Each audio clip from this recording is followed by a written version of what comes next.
En manchette, aujourd'hui, on vous présente le Berthierville de 2050. Bonjour à tous et bienvenue à votre bulletin d'information sur les ondes de CTRB, votre télévision locale et régionale. La ville de Berthierville, en collaboration avec l'Atelier urbain, a présenté sa vision, la vision des élus et des gens qui ont aidé les élus à l'avoir, cette vision-là. Donc, la vision de la ville de Berthierville, ce qu'elle aura l'air dans 30 ans. Dans un contexte de forte croissance démographique, oui, anticipée, la ville de Berthierville souhaite ou souhaitait à ce moment-là se doter d'une vision claire et partagée. Elle s'est donc adjointe les services de l'atelier urbain, spécialiste en urbanisme et plan de développement du territoire, afin de favoriser l'émergence d'une vision d'aménagement durable qui reflète, nous dit-on, les aspirations collectives. La présentation du plan territoire voulait valider cette vision d'aménagement développée lors d'ateliers collaboratifs qui se sont déroulés les mois derniers, ateliers qui ont servi à recueillir des propositions, des ajustements, et ce, avant la présentation devant public, devant presque une centaine de personnes. Donc hier, ça s'est passé, la présentation de cette vision de Berthierville 2050. Dans un premier temps, on écoute Dominique Perrault, le maire de Berthierville. Premièrement, tu es content de l'assistance? Tu es content de voir les gens? Très heureux. C'est au-delà de mes espérances. La salle était presque pleine. On avait plus que 100 places. OK, c'est bon. Ouais. Es-tu fier de ce qui a été présenté? Je suis très fier du travail qui a été fait depuis l'année passée. Depuis le début, quand on a commencé à imaginer comment on pourrait aménager le territoire. Les premières rencontres avec l'atelier urbain, déjà, on sentait qu'il y avait une belle chimie entre nous et eux et qu'ils comprenaient c'était quoi nos besoins, puis où est-ce qu'on voulait un peu s'en aller avec notre projet d'aménagement. Je pense que la présentation aujourd'hui, ça reflète exactement, premièrement, la vision qu'on avait, mais ils ont été à l'écoute aussi des citoyens et des promoteurs. Donc, ils l'ont dit, ils ont été à l'écoute, ils ont pris des suggestions, ils ont pris ce qui se fait ailleurs aussi, parce que quand quelqu'un disait on devrait avoir tel type d'aménagement, bien, ils sont allés voir ailleurs, ils ont regardé ce qui se fait, mais il y a aussi des choses qui sont vraiment novatrices, là. Il y a vraiment des éléments qui ne font pas partie disons, de paysages qu'on connaît déjà au Québec. Donc, comme le dit tantôt Louis-Michel, c'est des choses qui pourraient être uniques, là. C'est une première au Québec. Donc, on a des éléments, même si on a un petit territoire, si on l'aménage comme il faut, bien, je pense que ça va devenir comme, disons... Une carte postale. Une carte postale, puis disons, un genre d'invitation aux gens à venir nous voir et dire, à Berthier, on pensait autrement. On pense autrement. Le thème, c'est Vision 2050. Oui. Comme tu as dit tantôt, je pense pas qu'il y en avait beaucoup dans la convaincre-là encore. Je ne penserais pas être encore à la mairie, mais... c'est un volet que tu veux faire à la ville? Oui, parce qu'il faut arrêter de se projeter juste de 4 ans en 4 ans d'une élection à l'autre, là. Il faut penser à ce qui s'en vient plus tard. Les gens qui ont bâti le territoire en 1700-1800, ben, eux autres, quand ils se sont établis, ils ont aménagé la rue Frontenac, ils ont aménagé le bord de l'eau et ils nous ont légué quand même quelque chose de superbe, la rue Frontenac avec l'architecture et tout ça. Ben, il faut aussi penser à cette vision-là, puis il faut essayer de ne pas créer une disparité non plus entre... l'image de Berthier avec les îles, avec l'eau, avec l'architecture, il faut essayer de garder ça un peu. Puis moi, ce qui m'intéresse le plus là-dedans, c'est de recréer un peu des îlots de vie, de communauté, où les gens se connaissent, les gens s'établissent là, les familles, les personnes âgées, les personnes seules, mais tout le monde se côtoie dans un petit milieu.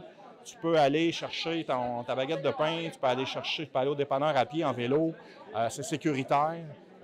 Les gens se connaissent, se surveillent un peu, les enfants ont un œil sur tout le monde, ont un œil sur le parc, sur la propreté, ça rend les gens fiers.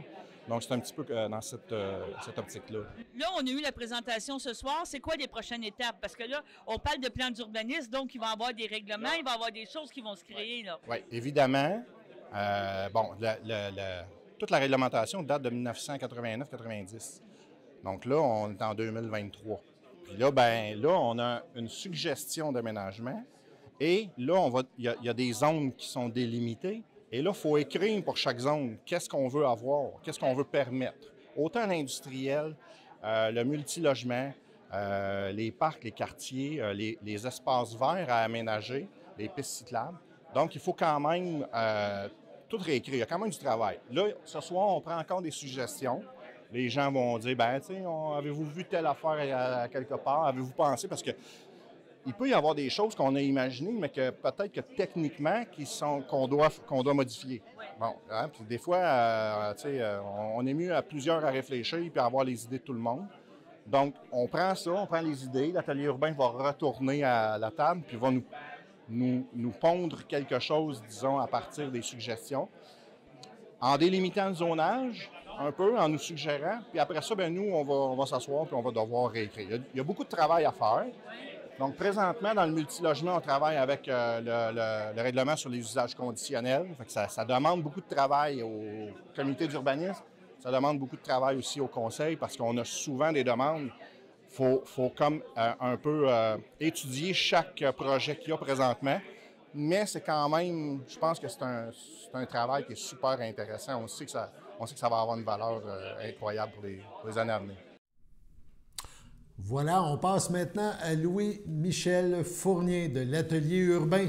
Ce dernier nous parle du processus que l'Atelier urbain a suivi et des avenues qu'il faut déployer en redéveloppement urbain. Les nouvelles tendances, on écoute. La première question que j'ai à vous poser, c'est que quand la Ville de Berthier vous a appelé ou qu'il vous a fait une proposition, comment vous vous êtes senti?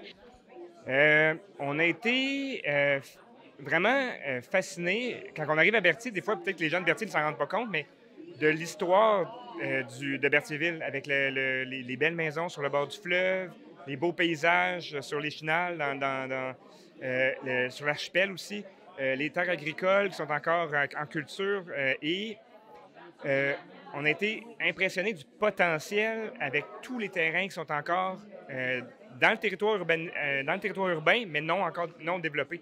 Donc, on a été impressionnés par le potentiel de développement aussi. Ce qu'on veut faire, c'est encadrer lorsqu'un développeur achète une ancienne maison dans un vieux secteur de Berthierville, par exemple, que le développement qu'il propose soit mieux intégré au contexte, qui respecte l'échelle des bâtiments voisins, qui ne crée pas d'ombre dans les cours voisines, que le nombre d'étages soit similaire à ce qu'on retrouve dans le quartier, puis que le redéveloppement, dans le fond, de ces vieilles maisons-là se fasse au bénéfice collectif, pas simplement pour le bénéfice de celui qui développe. Redéveloppement urbain, là, depuis environ 2 ans, là, il y a plein de villes au Québec qui se grattent la tête puis se posent la question comment on va faire pour gérer le redéveloppement urbain, la densification.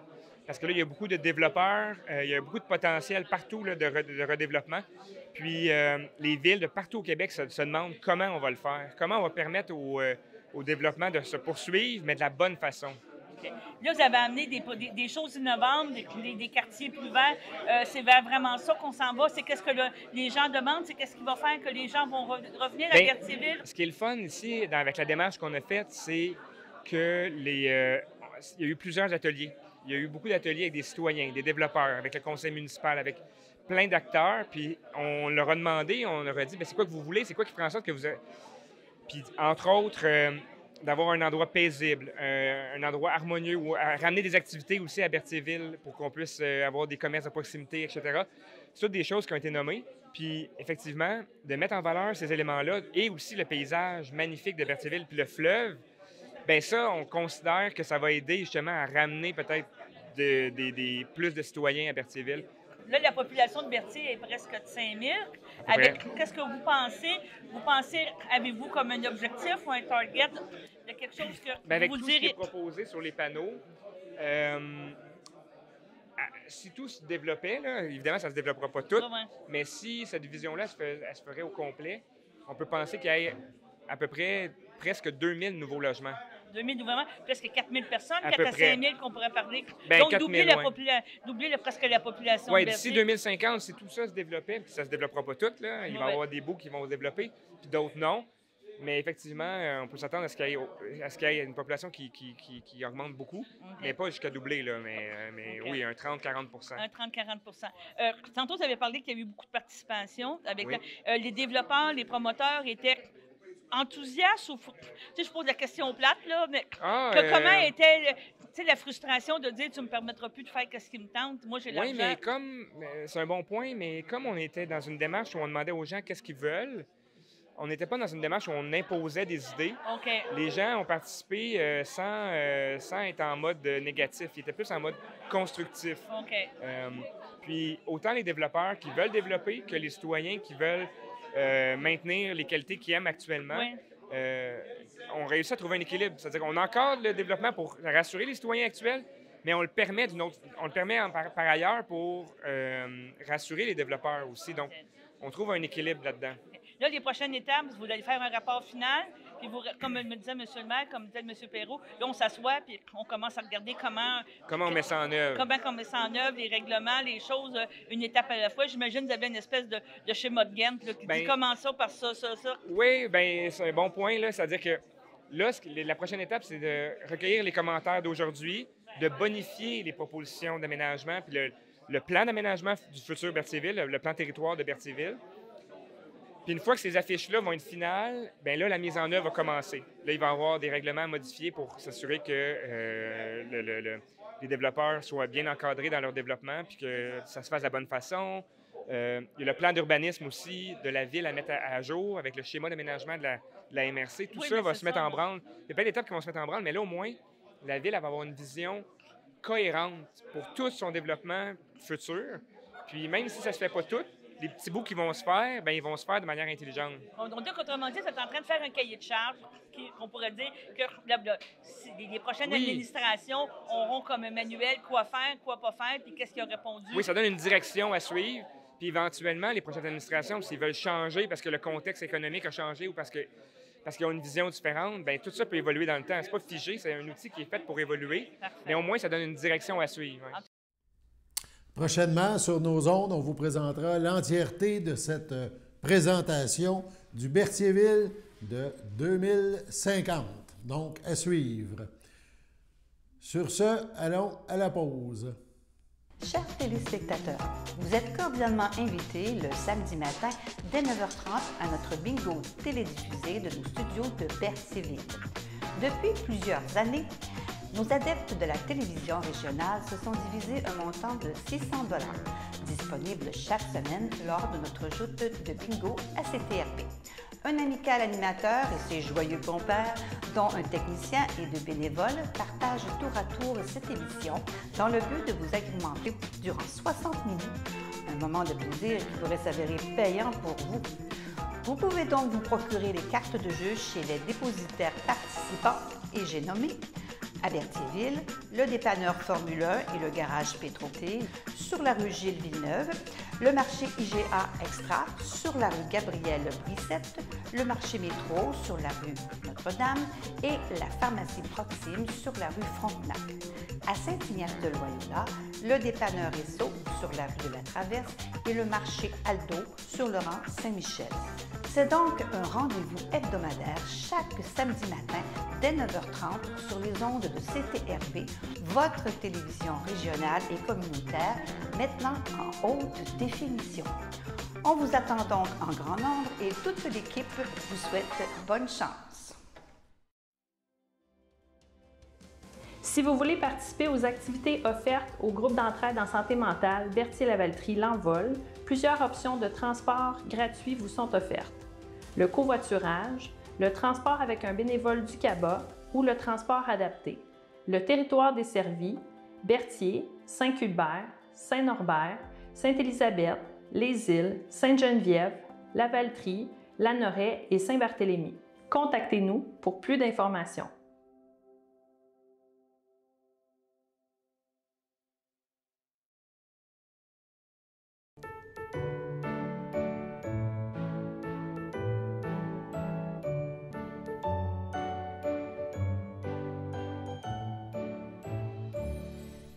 Voici les anniversaires pour aujourd'hui et ce week-end, en ce 17 mars. La FADOC de l'île du Pas souhaite bonne fête à Lisiane Brissette, à Daniel Chevalier, à Lucie Champagne et à Luc Laforêt. Les filles d'Isabelle de Berthier souhaitent un heureux anniversaire à Claire Dubois-Grégoire. Le 18, la FADOC de l'île du Pas souhaite bonne fête à Lison Belle-Rose et à Denis Guévremont. Et dimanche 19, la FADOC de l'île du Pas souhaite un heureux anniversaire à Annie Courchaine, Joanie Ferland et Marie-Paul Barthes. Et les filles d'Isabelle de Berthier souhaitent bonne fête à Gisèle Gagnon. C'est votre anniversaire aujourd'hui ou ce week-end. Toute l'équipe de CTRB se joint à moi et vous souhaite bonne fête. On peut vous dire que le député de Berthier-Masquinongé est présentement indigné. En effet, Yves Perron se dit indigné de constater que le gouvernement ait décidé d'amputer significativement les sommes allouées pour le programme Emploi d'été Canada.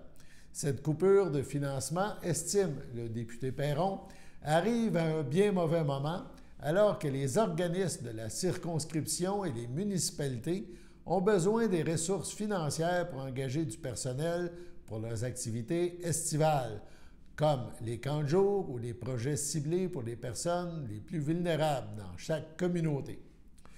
On le cite, cette coupure de financement est inacceptable. Les organismes et les municipalités se sont inscrits au programme comme jamais auparavant, ce qui indique que les besoins sont en hausse.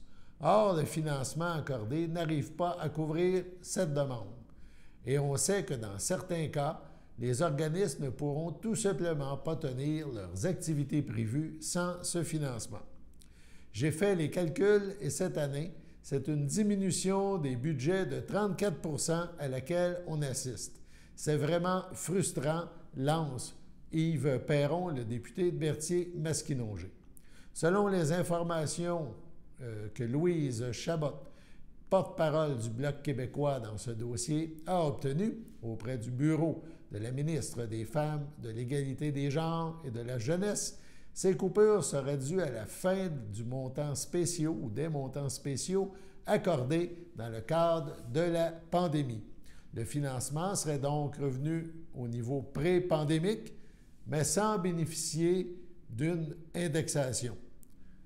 On cite à nouveau le député. L'objectif du programme, c'est de permettre aux jeunes d'acquérir une importante expérience de travail tout en contribuant à l'essor des organismes communautaires de Berthier-Masquinongé qui sont au rendez-vous et qui livrent des services toujours essentiels à la population et qui sont prêts à offrir des expériences de travail à nos jeunes. Pourquoi est-ce que le gouvernement décide de mettre la hache dans le financement alors que plus que jamais, le programme est nécessaire pour notre milieu? C'est franchement désolant. On va demander un rehaussement du financement du programme dès maintenant et on va se battre pour l'obtenir, a conclu le député Perron. Sur ce, allons à la pause. Service de déclaration d'impôt du Centre d'action bénévole d'Autrey. Si vous avez plus de 65 ans, avec un revenu modeste et que vous demeurez sur le territoire desservi par le CABA, nous pouvons vous aider. Dès la fin janvier, téléphonez au 450-836-7122 afin de vous inscrire. Produire vos déclarations de revenus à temps vous assure de bénéficier des crédits auxquels vous pourriez avoir droit. Supplément de revenus garanti, remboursement de la TPS, Régie des rentes du Québec, crédit de solidarité. Également, si vous avez plus de 70 ans, vous pourriez avoir droit au crédit en maintien à domicile et le soutien aux aînés. Produire ces déclarations, c'est important et payant.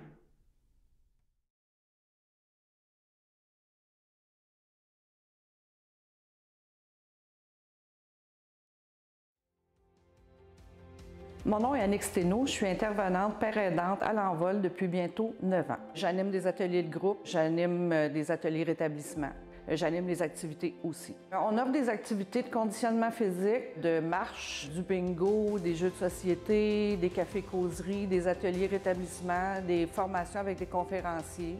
Les activités sont choisies par et pour les membres. Il y a une réunion qui se fait à chaque mois. Les membres s'assoient entre eux puis ils décident quel type d'activité est-ce qu'ils veulent avoir à l'horaire. Le calendrier est fait aux 2 mois, il est flexible, donc une nouvelle personne qui se joint à la ressource peut contribuer à mettre une des activités qu'il aimerait faire. Contactez-nous pour plus d'informations.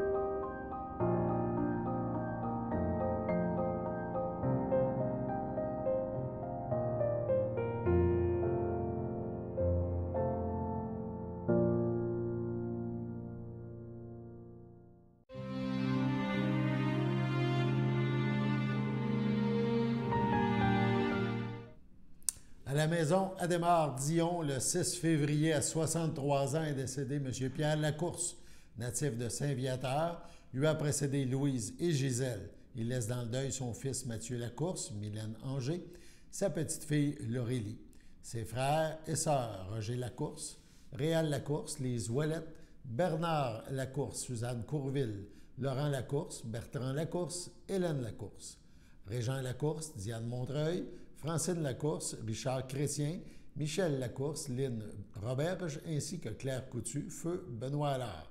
Plusieurs neveux, nièces, autres parents et amis. La famille vous accueillera vendredi 17 mars de 19 à 21 h et samedi 18 mars dès midi au complexe funéraire F. Thériault à Berthierville, rue Notre-Dame. Une liturgie suivra à la chapelle du complexe dès 14h30. Vous pouvez compenser l'envoi de fleurs par des dons à la Société canadienne du cancer, dons qui seront acceptés au salon. Au CHDL de la Naudière, le 15 février, à 70 ans, est décédée Mme Thérèse Pagé, fille de feu Édouard Pagé, de feu Marie-Rose Turcotte, demeurant à Berthierville. Lui a précédé son frère Alain. Elle laisse dans le deuil ses enfants.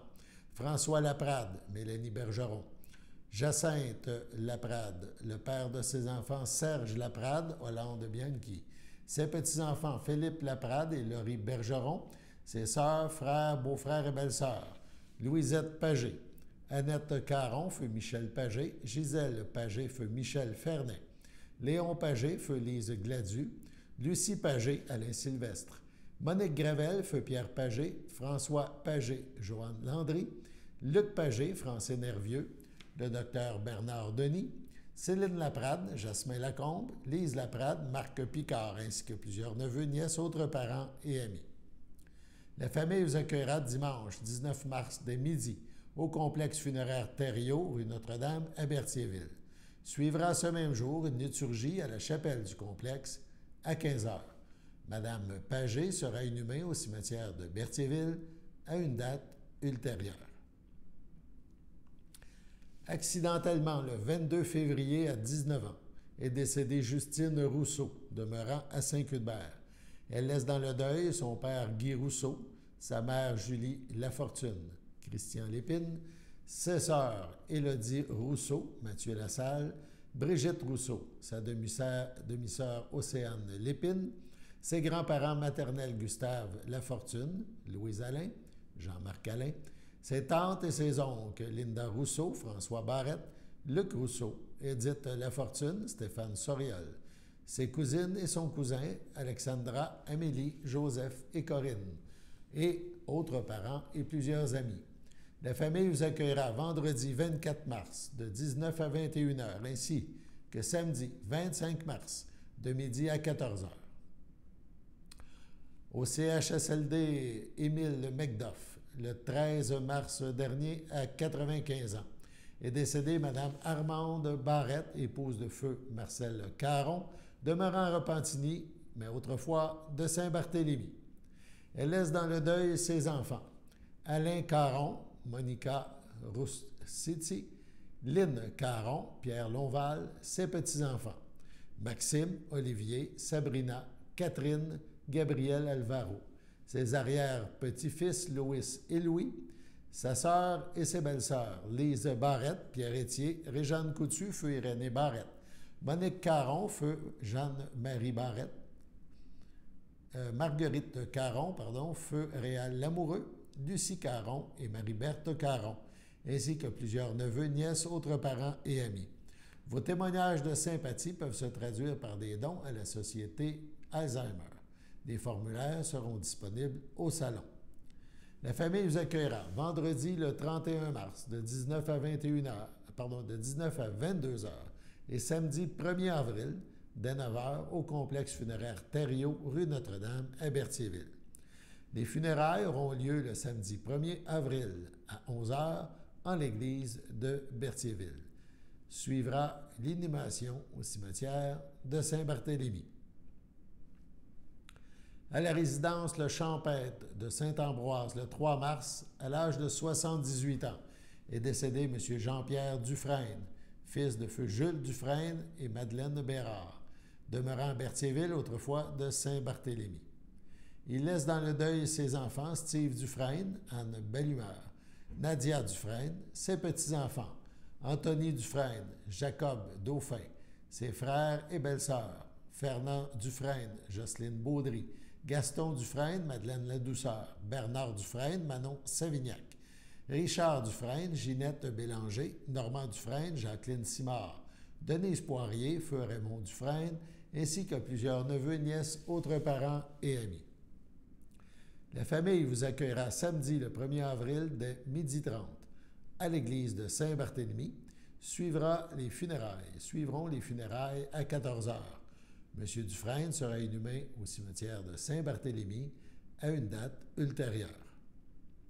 Au centre d'hébergement Champlain du Château à Berthierville le 21 février à 90 ans, est décédée Mme Lucienne Masse, épouse de feu André Mali, fille de feu Aurore Desrosiers, de feu René Masse, native de Berthierville. Elle a demeuré à Loretteville pendant près de 50 ans. Elle laisse dans le deuil ses filles, Martine et Suzanne, Gilles Bédard, ses petits-enfants, Camille et Jeanne Poirier, Rosemary et Guillaume Bédard, sa sœur Carmen, Gabrielle Ducharme, sa belle-sœur Irène Daigle, feu Marcel Masse, ses beaux-frères et ses belles-sœurs. La famille désire témoigner sa reconnaissance envers le personnel du centre d'hébergement Champlain du Château à Berthierville. Vos témoignages de sympathie peuvent se traduire par un don à la Société Alzheimer et la famille vous accueillera samedi 1er avril, 11 h, au complexe funéraire Thériault à Berthierville. Les funérailles suivront à 14 h en l'église de Berthierville. Sur ce, on passe à la météo.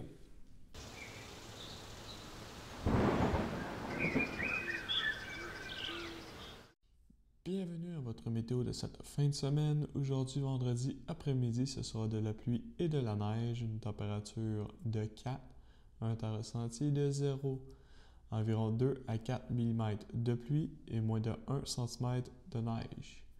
Vendredi soir, ce sera de la pluie, une température de 3, un temps ressenti de moins 1, environ 5 mm de pluie.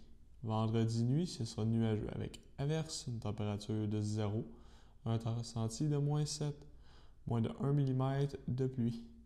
Samedi matin, ce sera un ciel variable, une température de 1, un temps ressenti de moins 5. Samedi après-midi, c'est ensoleillé avec passage nuageux, une température de 4, un temps ressenti de 0. Samedi soir, ce sera un ciel variable, une température de 0, un temps ressenti de moins 5. Samedi nuit, c'est des averses de neige isolées, une température de moins 5, un temps ressenti de moins 12, moins de 1 cm de neige. Dimanche matin, c'est un ciel variable, une température de moins 6, un temps ressenti de moins 13. Dimanche après-midi, c'est nuageux avec éclaircies, une température de moins 1, un temps ressenti de moins 7. Dimanche soir, c'est un ciel variable, température de moins 5, un temps ressenti de moins 12. Dimanche nuit, ce sera un ciel variable, température de moins 9, un temps ressenti de moins 16. Et voilà, c'était tout pour votre météo.